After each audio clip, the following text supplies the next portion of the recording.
15 months sobriety. And the family's enormously proud of him.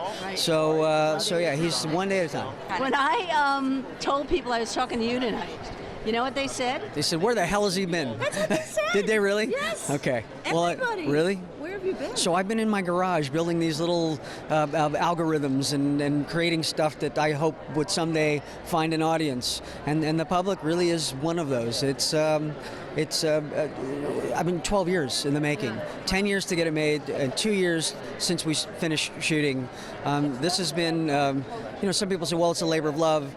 It is that, but I think that also sounds trivial and sentimental. This movie, you've seen it, is not sentimental. No. There's not a sentimental frame in the movie. It is... That's so insulting. It is, but this is a mission. This has been a mission for me. And ever since I read the article in the LA Times written by Chip Ward, the former Salt Lake City librarian, that talked about how libraries have become de facto homeless shelters, I was really inspired. I thought, you know, the librarians are really the first Google. Librarians were Google before Google. Right. And oftentimes in the digital age, and people who have access to computers and tablets and smartphones oftentimes forget that there's a large percentage of the population, generally poor and marginalized, who only have access to those forms of communication They don't have at the library. Right. The library is where you go. Right. And it's the place that doesn't require a transaction. It's free for all. And that's why, you know, Jeffrey Wright's character says it in the film. The library is the last bastion of democracy in action. Tony Marks, your New York City Public Library president, said it last year in an interview. He said the library is the place that is quietly saving democracy. And when I read that, I said, we got to have a screening at the downtown LAPL. So I called him and I said, hey, he and Jeffrey Wright went to school together, so we had a contact there. Yeah. Favorite book? Ever? Oh gosh, that's like asking me my favorite film.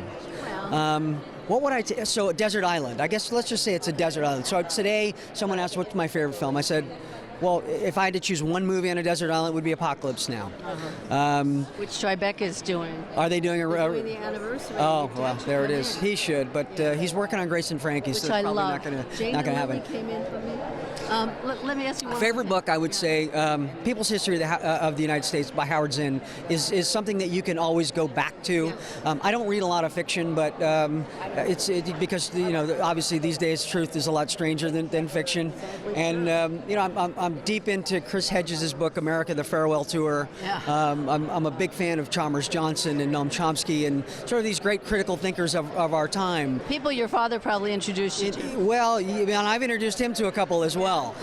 So we're on the same wavelength there. Finally, the young kids in the office wanted to know. What is he most recognized for? Is it for Mighty Ducks or St. Elmo's or The Outsiders? I would say this. It really depends on the age of somebody who's stopping me in the street. It's Young Guns a lot.